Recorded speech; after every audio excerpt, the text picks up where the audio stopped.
السلام عليكم. بسم الله والصلاة والسلام على سيدنا رسول الله. إن شاء الله في الحلقة دي هنرد على سؤالين كده على السريع بخصوص الفونيا. إيه هي الفونيا المناسبة لمراحل الدهان، من أول بقى مرحلة تطبيق الفيلر، وبعد كده مرحلة اللون في الكابينة، والويت ان ويت اللي هو الطري على طري، الفيلر اللي هو بيكون الزوجة بتاعته خفيف، والورنيش. السؤال اللي بيقول هو ينفع احول فونيا رقم كذا لرقم كذا. احنا عارفين الفونيا اللي هو الفتحة الصغيرة اللي الدهان بيطلع منها. مثلا دي فونيا 1 و3، عايز يحولها ل1 و4 او 1 و5، او معاه فونيا 1 و5 او 1 و6، عاوز يحولها لفونيا 1 و2 عن طريق نفس الفونيا. يعني عايز يخلي الحبيبات اللي تطلع، هو معاه مسدس 1 و7 مثلا بتاع فيلر، عايز يخليه يخرج نفس الحبايه بتاع مسدس فونيا 1 و2 او 1 و3. وبرضك السؤال الثالث اللي بيقول ينفع رش بمسدس واحد كل حاجه. طيب الفونيا بالنسبه للسؤال، الفونيا المناسبه لمراحل الدهان عندنا الفيلر بنرش بفونيا 1 و7 او 1 و8. ليه؟ لان الفيلر الزوجه بتاعته تقيل، فمحتاج فونيا واسعه. فونيا 1 و7 يعني ده مثلا بتاع فيلر فونيا 1 و7، المكان هنا واسع يسمح بمرور الفيلر بشكل افضل يعني. او فونيا 1 و8. بالنسبه لمرحله اللي بعد الفيلر بقى، اول ما نخش بيجي نرش لون، ما بيكونش معانا لون، بيكون في حاجه اسمها فيلر طري على طري او ويت اون ويت. الويت ان ويت ده او الفيلر ده اللي بيترش على، مثلا جايبين قطعه غيار جديده لونها اسود اللي هي بتكون واخده البرايمال الالبو، بتاخد فيلر طري على طري بيترش وبدون صنفره، بنبدا نرش اللون وبعد كده الورنيش. الفيلر الطري على طري ده بيترش بمسدس الرش اللي هو فونيا 1 و3 او 1 و2 او 1 و4، لانه مطلوب ان هو ينزل ناعم فيلر، ولكن بيكون خفيف، بيتخف حسب النشره الفنيه. ده بيترش بمسدس الرش عادي جدا. بعد كده بنيجي نرش البيس كوت او اللون، ده بيترش بفونيا 1 و2 او 1 و3 علشان خاطر يطلع الحبيبات ناعمه.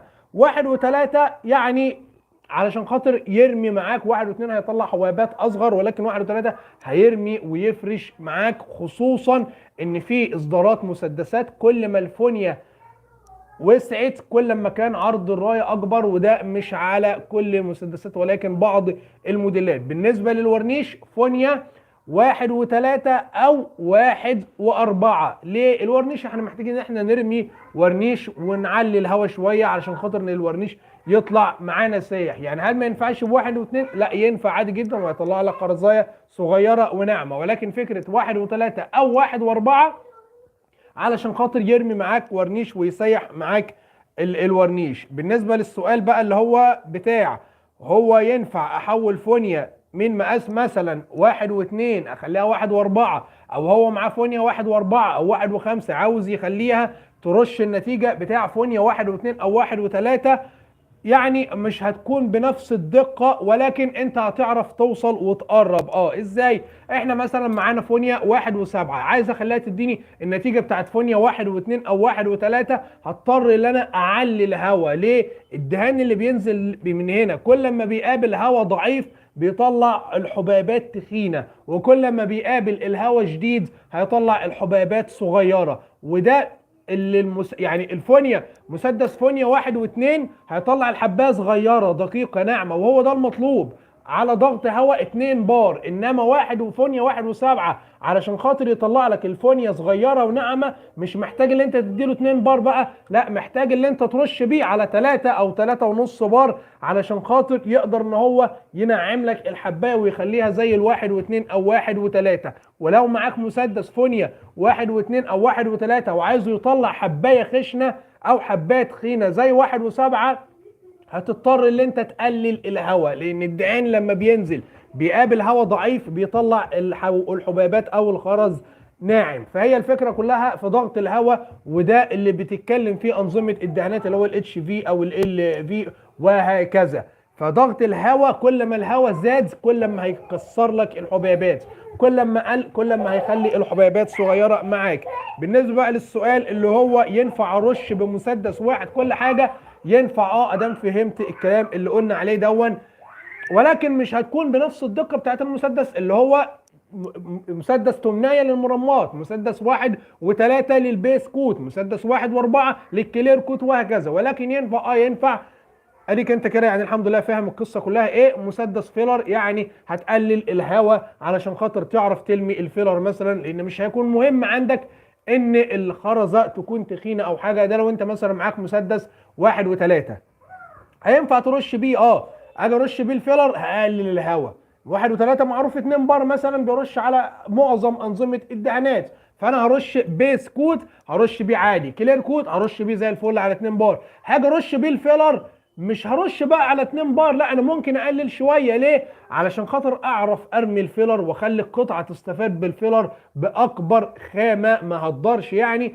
فهيطلع لك الخرز خشن شويه، مش مشكله، انت كده كده هتسحق. طب انا معايا 1 و7 وعايز ابرش بيه اللون، هتضطر ان انت تعلي الهواء، فبالتالي هيحصل معاك تهدير في الخامه. بدل ما الخامه مثلا كميه الدهان اللي هنا مثلا يعني على سبيل المثال نصها هينزل على القطعه والنص التاني هيطير في الجو، لا انت كده عن طريق تزويد الهواء لمسدس 1 و7 هتخلي اللي هيقعد على القطعه مع مثلا 30% و70% يطيروا في الجو. ولو رشيت بالمسدس اللي هو اللي مطلوب اللي هو 1 و2 او 1 و3 البيس كوت هيخلي لك 70% يقعد على القطعه و30% بس هم اللي هيطيروا في الجو. ولكن ان شاء الله يعني ادام فهمت الفكره هتعرف توصل للحاجه. الفكره كلها في خط الهواء، الهواء زاد الحبيبات تطلع ناعمه، الهواء قل الحبيبات بتطلع خشنه.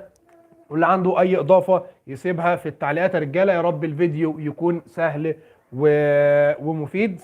كده احنا الحمد لله جاوبنا على السؤال الفونيا المناسبه لمراحل الدهان. قلنا الفيلر ايه فونيته، والويت اون ويت، والبيز كوت، والكلير كوت. وبالنسبه للسؤال الثاني هو ينفع احول فونيا مثلا 1 و3 ل1 و7 او فونيا 1 و7 ل1 و2؟ قلنا بردك ده عن طريق ضغط الهواء، وينفع بمسدس واحد ترش حاجه كل حاجه ان شاء الله ينفع. يعني ادام تشغل دماغك ان شاء الله هتوصل للي انت عايزه. ولكن كل اللي بنتكلمه ده مش هيكون زي انك تختار المسدس المناسب لكل حاجه مناسبه ليها، ده اللي هيكون افضل طبعا. ولكن احنا بنقول الكلام ده لاخواننا اللي هم ما معهمش امكانيات او مش عارف يجيب اكتر من فونيا او اكتر من مسدس. واللي عنده اي اضافه يسيبها لاخواته اللي سالوا الاسئله دي. ما تنسوناش في الدعاء. يا رب يكون الفيديو سهل ومفيد يا رجاله. كان معاكم اخوكم احمد جمال، والسلام عليكم ورحمه الله وبركاته.